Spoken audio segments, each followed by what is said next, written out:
Hi, everyone. Welcome to the Kara's Cure Show, where we explore the cutting edge of wellness for our mind, body, and spirit. Today, we're talking about the power of our mind. It really is quite powerful. And how do we overcome and replace those negative thoughts that we all have? We've got those negative scripts running, and they can really do a doozy on us. Transformational expert Julie Reisler and board-certified master life and wellness coach and Georgetown University professor is here to talk about some ways we can heal this toxic self-talk. Thanks for being here. Thank you so much for having me. I'm excited. So this is something. Let's just get it off the. Let's start with. Everybody has this, right? We all have this angry roommate in our head. We, yeah, it's a good way to say it. Yes, we all have anywhere from 50 to 70,000 thoughts a day, and many of those are trash throwaway thoughts. And that negative self-talk, unfortunately, for many of us, we don't realize until something happens and we realize in our life, like, oh, I don't like the outcome here. And if you trace the roots of it, often what's underneath are the negative, the self-conversation we have with ourselves that's not kind. And so all of us, most human beings have this. That's why it's so important to understand how to change it. Yes. Well, and the good news is because we're human, and you've done a lot of research on this, that our brains are different. So we have the ability to counter those negative thoughts and actually make a difference in our mental health and our physical health. Exactly.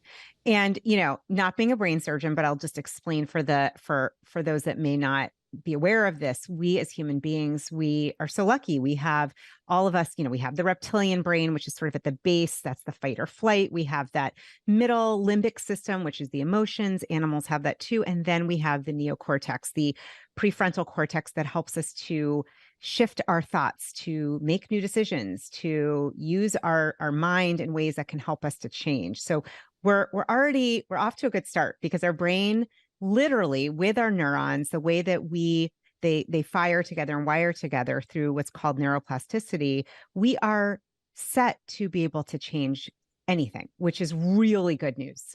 Yeah, yeah. So talk a little bit about when we have these negative thoughts, what they do to us.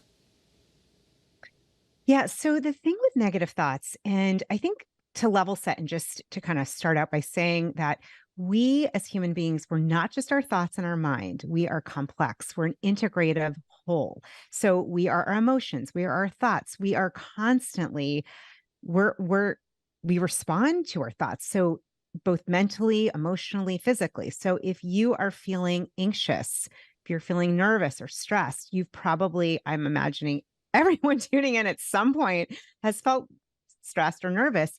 You're going to notice that. You might notice that in a raised, elevate heart rate. You could notice that in your blood pressure. Our body emits hormones like cortisol and adrenaline. And if that's going at a pace or a rate that is more than you need, that can cause issues in your body. So it's not just, oh, it's a thought and we're going to change it. There's an effect. We're complex. We're an integrative whole.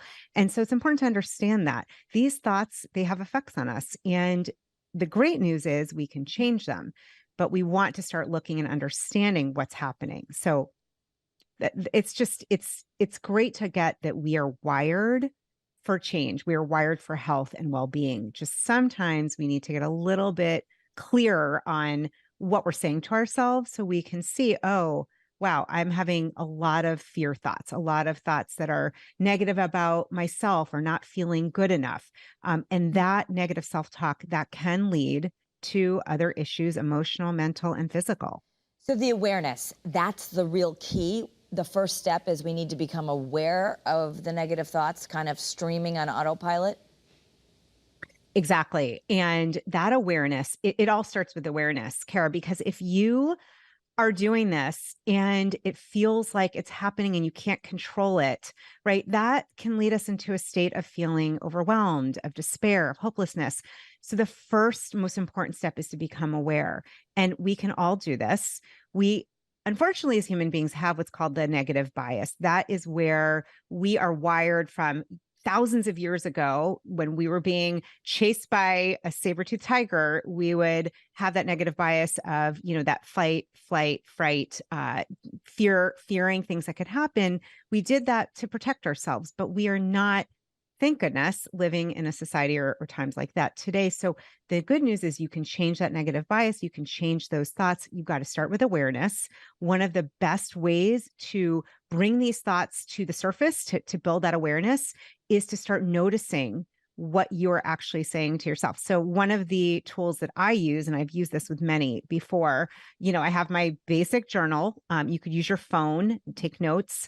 And for a day, take one day, just notice from the time you get up, literally get up out of bed, go brush your teeth, look in the mirror. What are you saying to yourself? What are you saying to yourself when you get up? Are you saying, I didn't sleep well?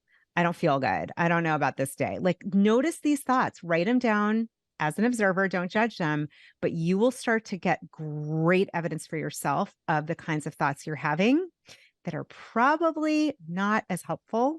And that is the most important thing to do to start, is to build that awareness so you can see it for yourself. Then you can start to make change. Yeah. So the journaling, I love that, because even if we just do this one day challenge and write it down, you might see that you're saying some really unkind things to yourself, and that it often just keeps going and it's the same thing. But I think where people get stuck is they're like, well, how do I know that's not true? Yeah. Yeah. And so that's a really, really good question. And here's a great way to counter that. So I am big into being your own best reporter, your observer. And again, bring out the journal or your phone, and you want to track both the negative things that you're saying to yourself. Something that can counter that is to look, and when you have that thought, ask yourself the question, is that true? Is there even any evidence of that? Right? Has that even happened before? And another component that I think is really important, another practice, is to also be writing about the things that are going really well. People call that a gratitude practice, appreciation practice, celebrating what's going well. You might even do a little bit of what has worked well in the past, because what we want to do, this is very important. It's very easy as you are looking at the things that the negative self-talk, it's easy to just stay there and to berate ourselves and feel bad about it. You don't want to stay there. We're just getting curious. Curiosity is going to be your best friend, right? Not judging, curious. So you get curious, and then you start to look at, okay, is that even true? And let me actually look at what has worked well. Where have I overcome challenges? What am I celebrating? What are wins? What are learnings, right? All of those things are very important. It also helps our brain, which is a serial processor, which is constantly looking for data. It helps your brain to start looking for what is working. So it's a great idea to do both at the same time. We don't want to get into a place where you're looking at the negative self-talk and then starting to feel, worse about yourself. It's Right. more as an experiment. Okay, Yeah. so that's the important thing, is you don't want to become those thoughts that you're writing them down. I think some people who study manifestation or law of attraction go like, oh my gosh, I don't want to write all these negative things down. I thought I was only supposed to write positive stuff down. But so talk a little bit, as you're, you've done this, you've got a book on this. Some of the questions you say we should ask ourselves. What might be another way to look at this, in addition to, is this even true, or what's a new way to see it? Yes, exactly. So this curiosity, which is such an important aspect that many of us miss, we go right into blaming and shaming and feeling like crap, Yeah. right? So what we want to do, besides saying, how else can I see this? I would say, especially when those negative thoughts come up, one thing that you can say right away is, I wonder what the greater gift is in this for me. I wonder what the larger learning, I wonder how I'm going to grow from this comment or this experience, right? So if you are, let's say, I find this happens a lot at the gym, right? You go to the gym and all of a sudden I'm in a yoga class and I'm like, yeah, I'm not feeling like myself right now. I am not able to do this pose. I stick, like all those thoughts, right? We have them. They go on all the time, right? And so I might pause and just say, what is the greater gift here? Mm. How might I see this different? How can I come back to what's the present moment? What am I grateful for right now? I could put, my hand right on my lap and ground myself and say, you know what? I'm really thankful to be breathing, to be able-bodied in this class right now. So there's a lot of ways that we can reframe. Often though, gratitude, in addition to curiosity, can be that elixir, that aspect that when you start looking at, well, what am I grateful for here and now? Get back to the present moment. We are often in the past or the future. It's the truth. We very rarely, especially in our busy society, are in actual time of the moment and present. And Yeah. so it can help to just, yeah, look at what you're grateful for right now. Right, and you know, in years and years of interviewing people who are experts on our minds and like yourself about retraining, and I said this to my daughter, and I thought, okay, don't we know this, or we kind of know this, but it was so interesting because I said, you know, it's been written many times. I didn't make this up, but that the idea that when we're in our present moment, we're in peace. But if we're in the future, we might be feeling anxious. If we're in the past, we might be feeling regret. And she looked at me like that was, oh my gosh, really? So there's a reason why we want to come back to the present. And so there's a way to escape those thoughts and actually become way more powerful creators. Absolutely. So the first, we talked about awareness, right? You just want to start noticing. And the way to start shifting those thoughts is to come up with something else that you're going to be telling yourself, which is that idea of what am I grateful for? What is working well? What am I celebrating? And then to understand that we have this incredible power within us because of the way we're designed. We have a brain that, neurons that fire together, wire together. You start firing new thoughts. You start looking for what is working. You look in the mirror. I've done this exercise with many, many, many clients and women that really struggle to look in the mirror and feel good about themselves. So we start with look at your eyes, look at those eyes and focus on the fact you've been able to see the world since day one. Your mouth, which has been able to swallow and eat and breathe, focus on your heart, parts of you that you feel really grateful for, that there's no, there's no feeling of lack or not good enough. And so we want to find those new thoughts to replace the negative ones. Right. And that can be as easy as, I just say, go into the way your body's working. It's a quick, easy lift. Like you look at, okay, I am breathing. I'm in this moment right now. I'm present. That's pretty amazing.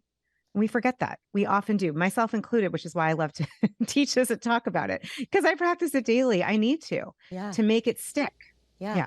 And as a professor at Georgetown, I mean, do you teach this to students? I feel like, why did no one teach this stuff to us? We're learning it now. Oh my gosh, Kara, I ask this question every day. I also have children in high school, and I'm like, why did we not teach this like starting early on in grade school? In the program that I teach, this is something that we absolutely, absolutely talk about. And then I work with a lot of adult learners that are looking to really, to take their background in education and to start entrepreneurial businesses and to go into the workforce and really help people around their health and well-being. And it's an amazing, amazing program. And we talk all about this because what happens when you start something new, even if you have a master's, a PhD, a background, we have that negative bias. You got to be careful. Your mind is going to look for how can I keep you safe? But the problem is those negative thoughts that they think they're going to keep you safe or protected or from being embarrassed are often not for your best. And so we talk about this all the time, how you got to build that muscle of what's great about you. What can I celebrate? What am I grateful for? Because the more it's what you focus on expands. Another way to say it is what you appreciate. So if you can find more things to appreciate about yourself, about your journey, about the fact that you're learning, you're trying something new, you will start to literally create new neural pathways that say, this is not scary. This experience is exciting. This is, growing and stretching you. So we can change this. It is how we're looking at it. And I definitely, we definitely review that. And I teach that quite a bit. Yeah, and you have a book, Be the You-est You, and you can get that on Amazon, and there's all kinds of ways to journal. But I just want to, for those who are saying, is this, I don't know, what is this? There's actually studies that have been done. One that you mentioned is lifting weights for 15 minutes a day and 5 days a week and for 6 weeks. And those who visualize themselves getting stronger actually did get 11% stronger, even though they all did the exact same physical thing. Those who visualized it actually got more strength. So we know this, right, with high performers, with athletes, with those that have talked about, they envision, right, before I hit the ball over the net, like seeing it over and over again. We have this incredible power within us, the power of visualization. I forget Albert Einstein's quote, but it was something to the tune of our imagination and visualization abilities are the predictor of the future. They're miraculous. And Mm. this study, I remember learning this years ago when I was getting my master's degree in this work. And I remember I was like, wait, what? So there were three different groups, and one group literally just visualized the whole time using weights, getting stronger, using weights in their mind. They didn't actually pick up a weight. And they did that 15 minutes a day, 5 days a week. They had a 6-week study, and they showed, as you said, 11% strength increase. So you can't tell me from Oh, that study, and there have been so many studies, that there's something going on. Our ability in our mind to visualize, to see, to envision our best, what's going to be our future, right? We have this ability to really create something that's extraordinary and even build muscle. I'm like, I love that. I'm going to start yeah. picturing myself at the gym more. Right, right, right. Well, and so, no, thank you for correcting me because I think I remembered it wrong. But yeah, so it was the three groups visualized, but one who they got stronger even though they didn't actually lift the weights. They only visualized them. They did not pick up a weight. That's what's so amazing about it. They pictured it in their mind. They did the 15 minutes of what that, the reps in their mind, but they didn't pick up a weight, and they built strength. Like, Right. we're so amazing. We forget it, but we are. Yeah, I mean, so it goes back to that very famous quote. I think it was by Roosevelt, right? That nothing to fear but fear itself, right? So, or fear can be Yeah. false evidence appearing real, an acronym for that. But so, what do? There's a lot of talk right there about manifestation, about affirmations, and I love all that. But what do you do? Like finances are a big deal right now. I know a lot of people want to quit their 9 to 5 and they want to maybe go do what you've talked about, working with people to start a new kind of, found a new company or help people.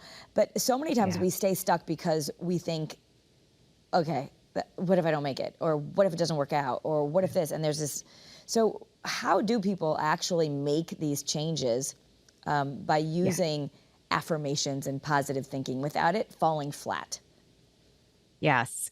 And I'm going to say I'm both a left and a right brain girl. So, obviously with finances, you want to create a budget and look at your finances and make sure you know what's going in and what's going out, right? There's that part of it, but there's another component, and it's really connected to what we're talking about. When we're talking about the negative self-talk, we're really at the bottom of it is how to befriend yourself, how to speak to yourself the way you would talk to your best friend.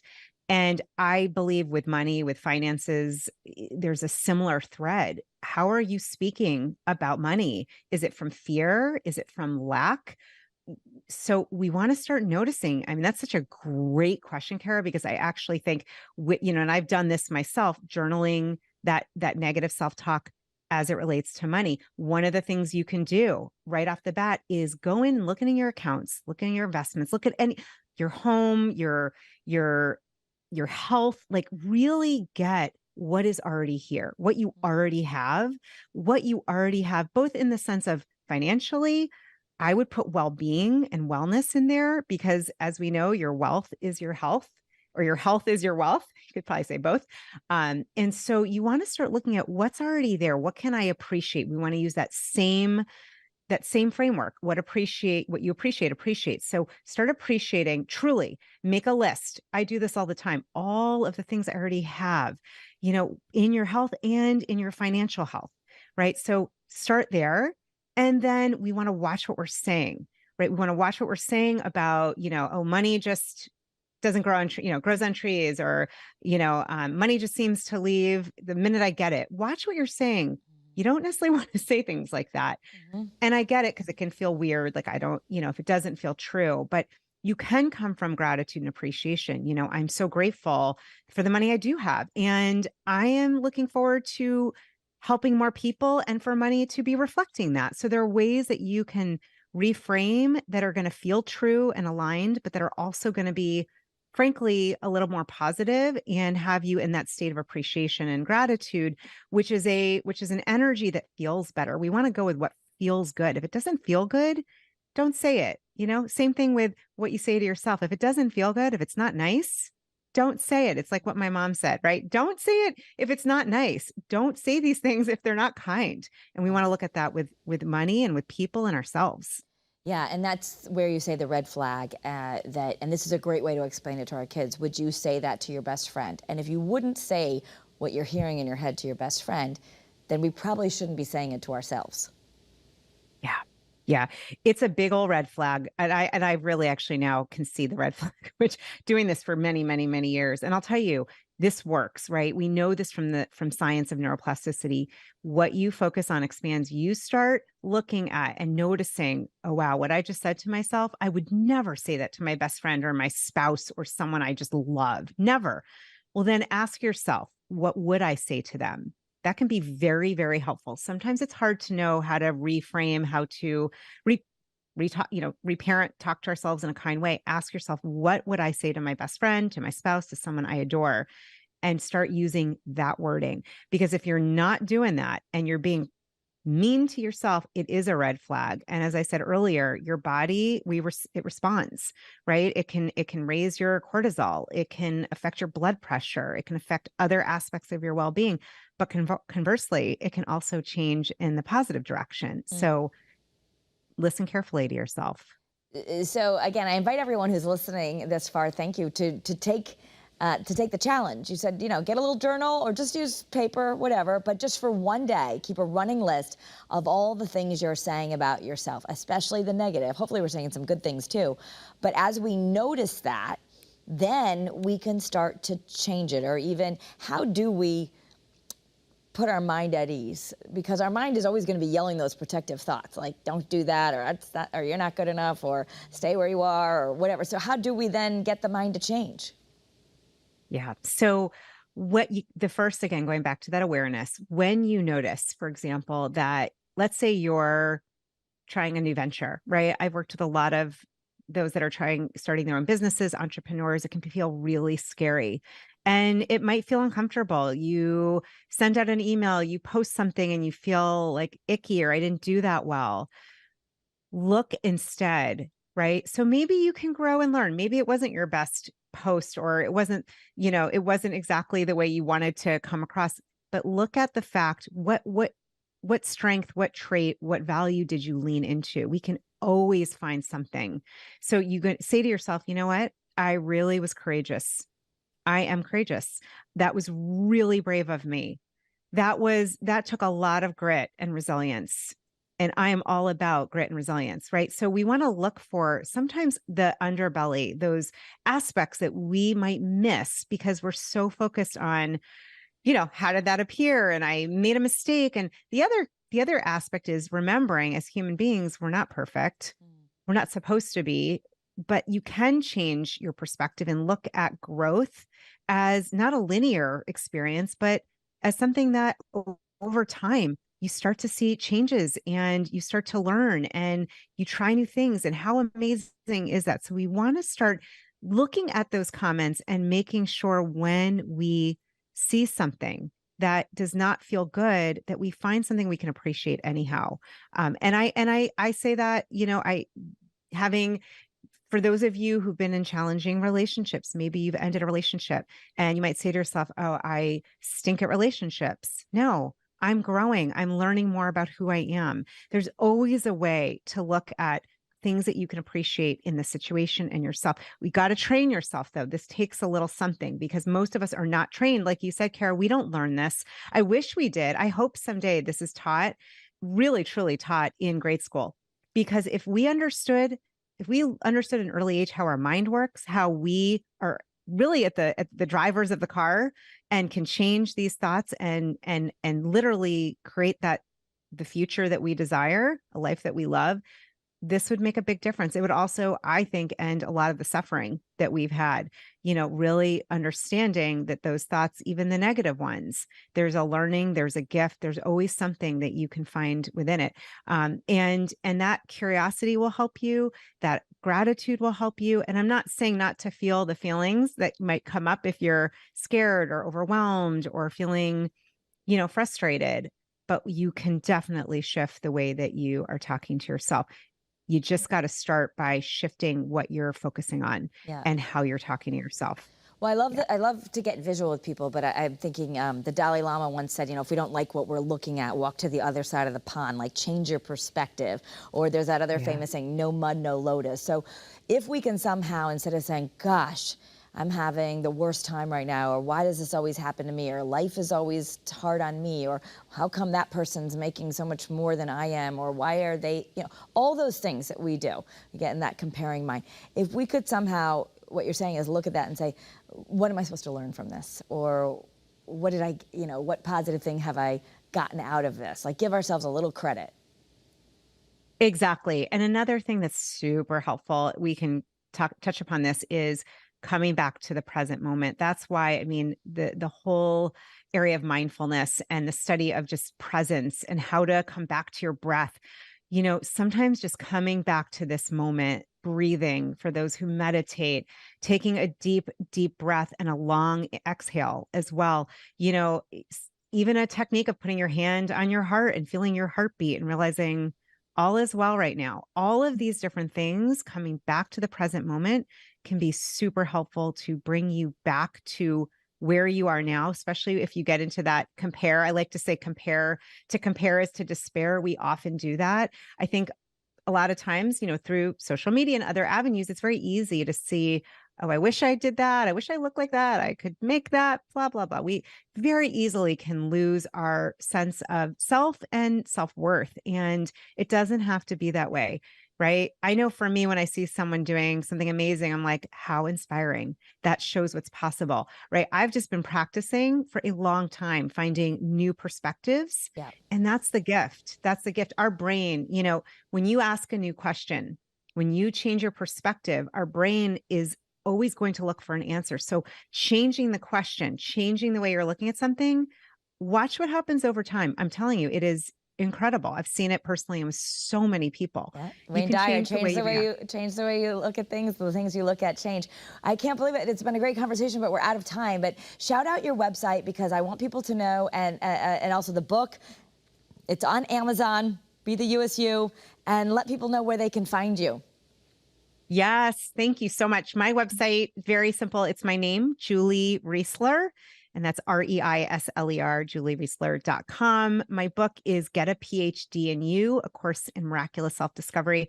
I am all about, though, being your You-est You, and you can get the book, Get a PhD in You, on Amazon. Come find me anywhere in social media and YouTube. I love having these conversations. I really am a stand for all of us being empowered and living our best life.